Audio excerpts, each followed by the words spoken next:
Assalamualaikum warahmatullahi wabarakatuh. Perkenalkan, saya Anita Wisendati dari Universitas Bakti Kencana Bandung. Di sini saya akan menjelaskan tentang konsep persalinan. Di sini ada pengertian persalinan atau patrus. Yang pertama, persalinan adalah proses pergerakan keluar janin, plasenta, dan membran dari dalam rahim melalui jalan lahir. Menurut Bobak 2004. Lalu pengertian kedua, persalinan adalah proses di mana bayi, plasenta, dan selaput ketuban keluar dari uterus ibu. Persalinan dianggap normal jika prosesnya terjadi pada usia kehamilan cukup bulan atau setelah 37 minggu, tanpa disertai adanya penyulit, menurut JNPK KR 2007. Lalu di sini ada persalinan berdasarkan teknik. Yang pertama, persalinan spontan. Persalinan berlangsung dengan kekuatan ibu sendiri dan melalui jalan lahir. Yang kedua, persalinan buatan adalah persalinan dengan tenaga dari luar dengan ekstraksi forceps, ekstraksi vakum, dan section cesari. Lalu persalinan anjuran. Persalinan tidak dimulai dengan sendirinya, tetapi baru berlangsung setelah pemecahan ketuban atau pemberian pitosin. Lalu selanjutnya ada persalinan berdasarkan umur kehamilan. Pertama ada abortus atau pengeluaran buah kehamilan sebelum usia kehamilan 22 minggu atau bayi dengan berat kurang dari 500 gram. Lalu yang kedua ada partus immaturus atau pengeluaran buah kehamilan antara 22 sampai 28 minggu atau bayi dengan BBL 500 sampai 999 gram. Lalu yang ketiga ada partus prematurus atau pengeluaran buah kehamilan antara 28 sampai 37 minggu atau BBL antara 1000 sampai 2499 gram.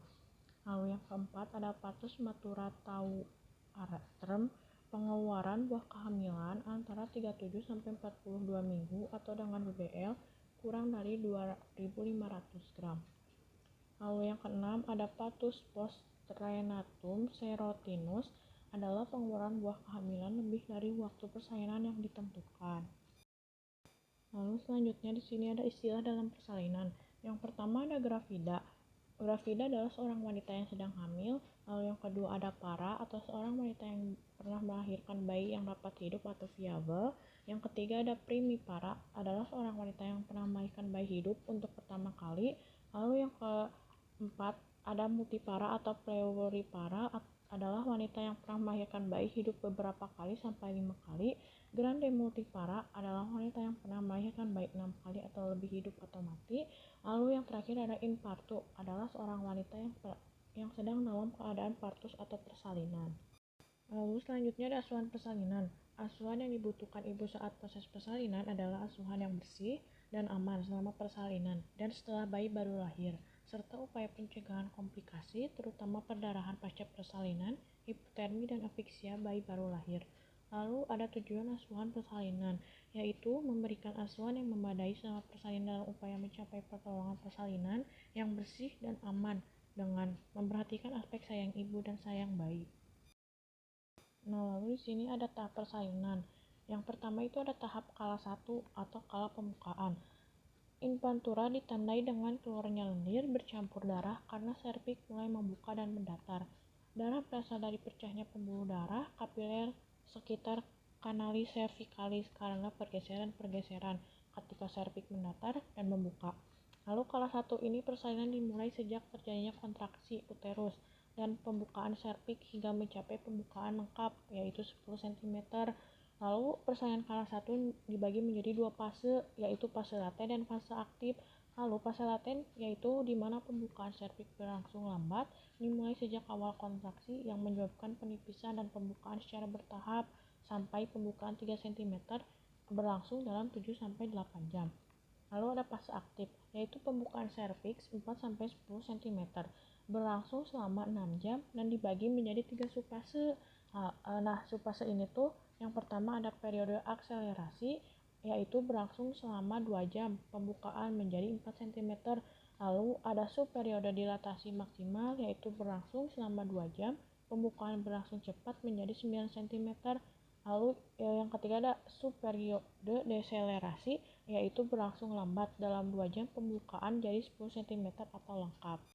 Lalu ada tahap selanjutnya yaitu kala 2 atau kala pengeluaran janin. Kala 2 persalinan dimulai ketika pembukaan serviks sudah lengkap 10 cm. dan berakhir dengan lahirnya bayi. Skala 2 pada primipara berlangsung selama 2 jam dan pada multipara 1 jam.